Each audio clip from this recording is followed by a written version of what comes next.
10 songs, 10 stories. One song on this list sold over 2 million copies, and it was originally written for Marvin Gaye, not a country star at all. You're always on my mind. But that's not even the wildest story here. One of these artists nearly quit music completely, days before recording what would become his signature song. We're not telling you which one until the very end.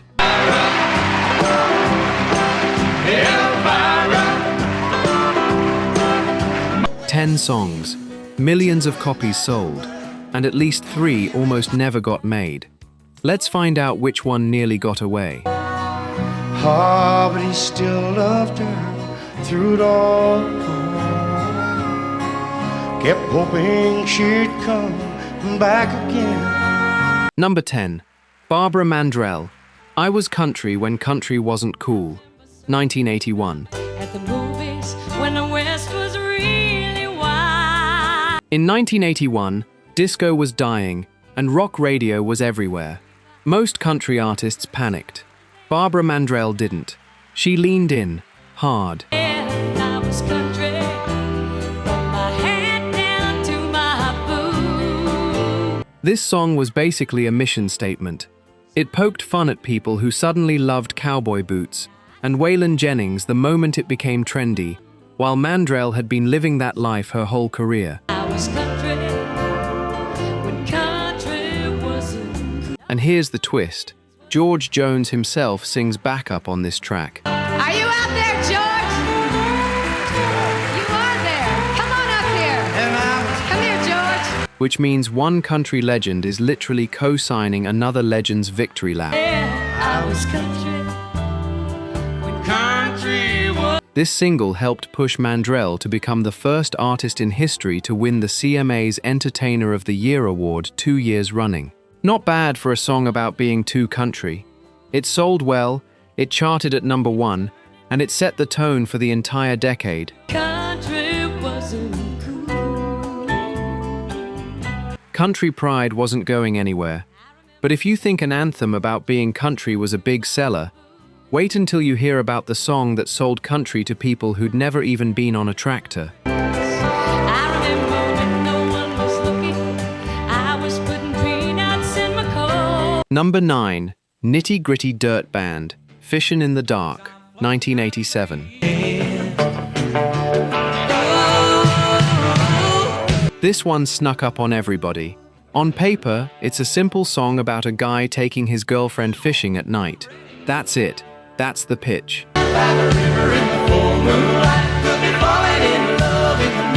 And somehow, it became one of the single biggest selling country singles of the entire decade. Across the field where the creek turns back by the old stone road. Why did it work so well? Because it wasn't trying to be a tearjerker. While half of country radio in the 80s was drowning in heartbreak ballads, this track offered pure, easygoing summer nostalgia, and radio listeners were starving for it.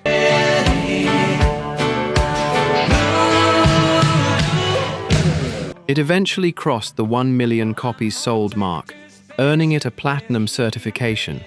To this day, it's a staple at every backyard barbecue and lake house playlist in the South.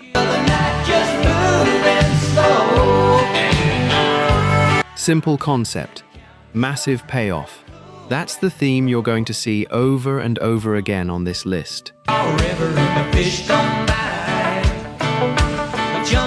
Speaking of simple concepts turning into monster hits, our next entry took a goofy vampire movie reference and somehow turned it into one of the most recognizable country songs ever recorded.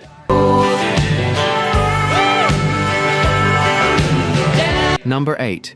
The Oak Ridge Boys, Elvira, 1981.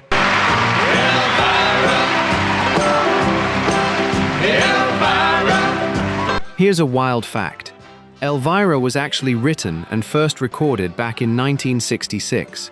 It sat around for over a decade going nowhere.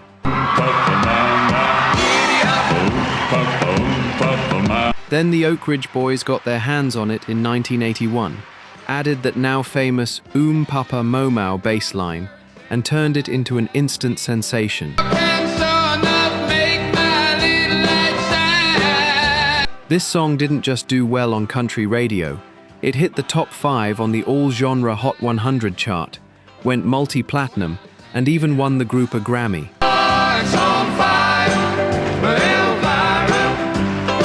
It's one of those rare songs where you don't even need to be a country fan to know every word.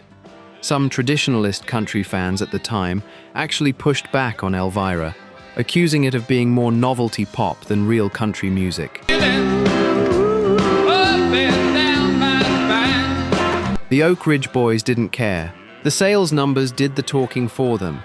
That tension between traditional country and pop crossover country is going to come up again and again on this list. And our next artist basically built his whole 1980s career on winning that argument.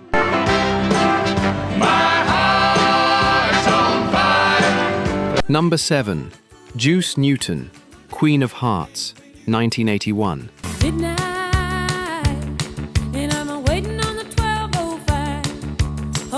Juice Newton wasn't a lifelong country star. She came out of a folk rock background, and honestly, this song sounds like it. It's got a bright, almost new wave energy to it that stood out from everything else on country radio at the time.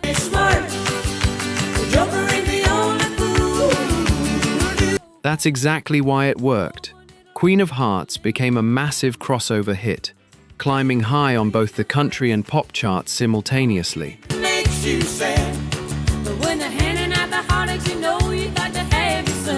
It earned Newton a Grammy nomination and went gold, proving that country audiences in the 80s weren't nearly as narrow in their taste as people assumed.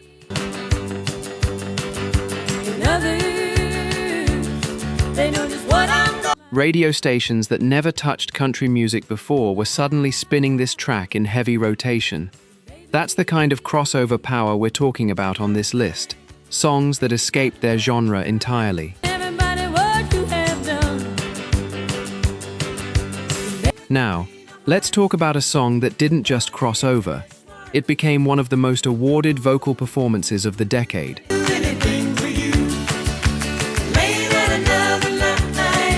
Number 6. Willie Nelson, Always on My Mind, 1982.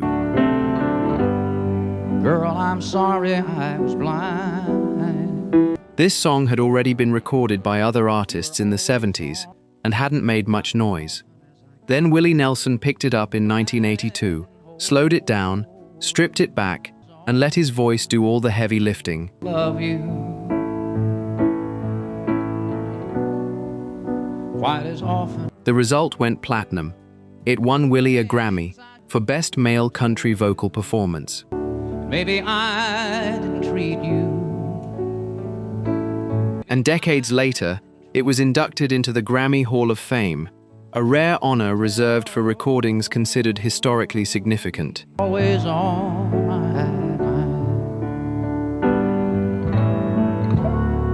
Maybe This song is often mistaken as being written specifically for Willie, but it was actually written years earlier and first recorded by Brenda Lee back in the 70s.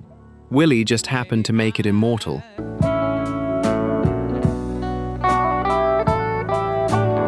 It's proof that sometimes the biggest sellers aren't brand new songs. They're old songs waiting for the right voice to finally make them explode. You're always on my mind.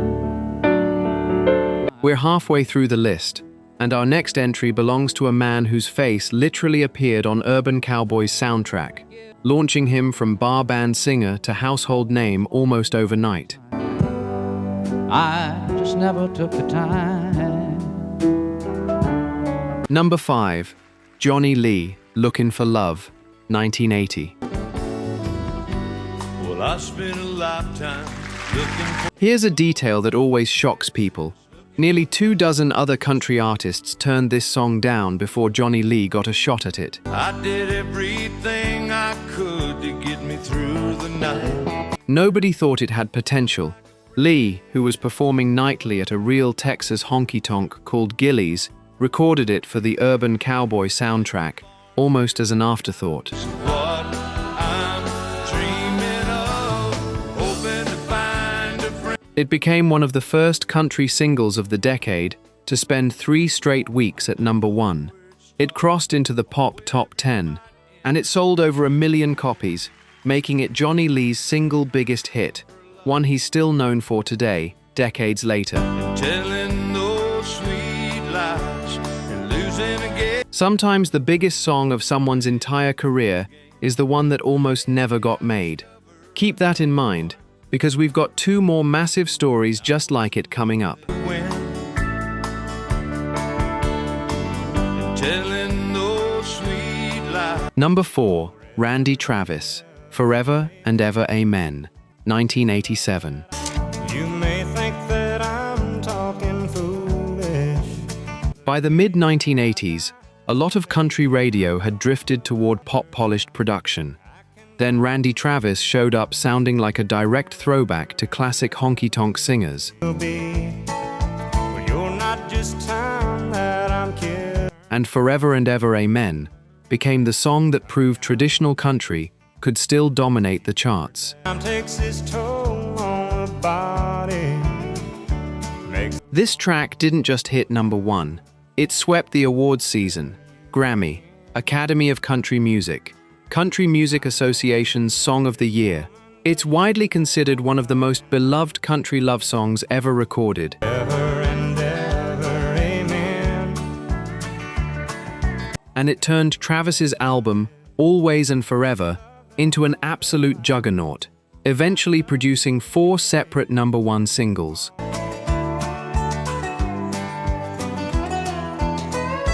Quick gut check before we hit the top 3. Notice how almost every song on this list either crossed genres or brought something back from the past. That's not a coincidence. That's literally the formula that sold millions of records in the 80s. Make people forget things they knew.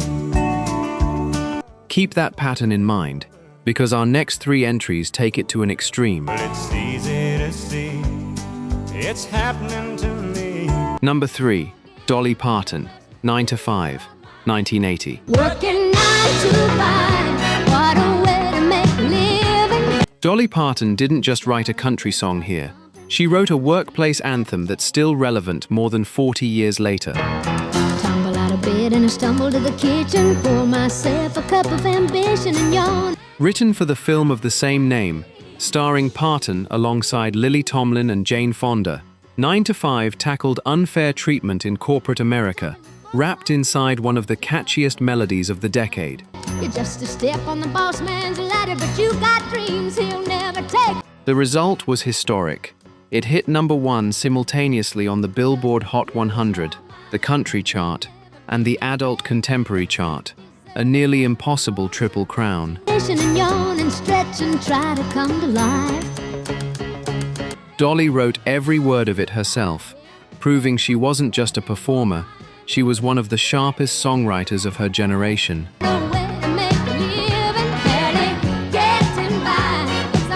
Even today, 9 to 5 gets used in commercials, movies, and viral videos about work culture. That kind of staying power is rare. Just to watch them shatter, you're just a step. But our number 2 entry is considered by many musicians and critics to be the single greatest country recording of all time. Waiting for the day your ship will come in and the tide's gonna turn and it's all gonna roll. Number 2, George Jones, He Stopped Loving Her Today, 1980. He stopped loving her today. This song almost didn't happen. George Jones was going through one of the roughest patches of his personal life when he recorded it, and producers reportedly weren't even sure he'd be able to finish the sessions. They found love letters by his bed. What came out of that struggle became legendary. He Stopped Loving Her Today tells the story of a man who loves one woman his entire life, right up until the day he dies. Ah, but he still loved her through it all. Kept hoping she'd come back again. It's devastating, it's beautifully simple, and it is routinely ranked by critics, musicians, and fans as the greatest country song ever written. not just of the 80s, but of all time. Every single high low. It won the Grammy for Best Male Country Vocal Performance. It won Song of the Year at the Grammys, and it won again the following year at the CMAs. This wasn't just a hit, it was a moment that reset the standard for what a country ballad could be. But I didn't see no tears. Remember that 2 million copy song we teased at the very beginning? George Jones's masterpiece, isn't it? But it set the emotional bar that our #1 entry had to clear. And clear it did. All dressed up to go away. Number 1. Kenny Rogers and Dolly Parton, Islands in the Stream, 1983. Here's the twist nobody saw coming back in 1983. This song wasn't originally written for country music at all. It was written by the Bee Gees, the disco legends behind Stayin' Alive, who had actually intended it for Marvin Gaye. When that pairing didn't happen, the song landed on Kenny Rogers' desk instead. Rogers brought in Dolly Parton to duet, and the chemistry between them turned a leftover disco demo into one of the biggest-selling country singles in history. I can't live without you if the love was gone. It topped the country chart, the pop chart, and the adult contemporary chart all at once. It sold north of 2 million copies. It's been covered dozens of times since, by everyone from the Bee Gees themselves to modern pop stars, and it remains, to this day, one of the most beloved duets ever recorded in any genre. Everything means nothing if you got no one and you just walk in the night. Two country legends, a discarded disco song, 2 million copies sold.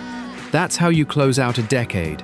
And that's our #1 best-selling country song of the 1980s. Tender love is blind. It requires a dedication. From honky-tonk bars to the Hot 100, these 10 songs prove that the 1980s wasn't just a great decade for country music. It was the decade that taught the entire music industry that country could sell absolutely anywhere. So here's our question for you. Which song did we miss? And which one do you think should have cracked the top 10? Drop it in the comments below. We read every single one. If you loved this trip through the 80s, hit subscribe and turn on notifications. Yeah.